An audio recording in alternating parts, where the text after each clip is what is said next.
আসসালামু আলাইকুম। আজকের মেডিসিনের বিষয় হলো সেলেনিয়াম। এই সেলেনিয়াম মেডিসিন দ্বারা কি কি রোগের থেকে আরোগ্য লাভ করা যায় সে বিষয়ে আপনাদের সাথে বিস্তারিত আলোচনা করব।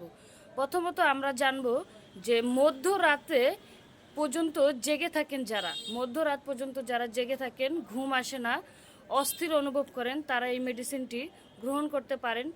শরীরে ধমনী থেকে শুরু করে শিরা উপশিরা পর্যন্ত স্পন্দন হয়, মানে ব্যথা ব্যথা অনুভব হয়, তারা এই মেডিসিনটি গ্রহণ করতে পারেন। চুল পড়ে যায়, এটা একটি কমন রোগ, যে সবসময় দেখা যায় মাথা আঁচড়ালেই চুল পড়ে যায়, তারা এই ওষুধটা গ্রহণ করতে পারেন। চা পান করলে মাথা ব্যথা করে, লিভারের পুরাতন রোগ থাকলে যাদের আছে তারা এই মেডিসিনটা গ্রহণ করতে পারেন।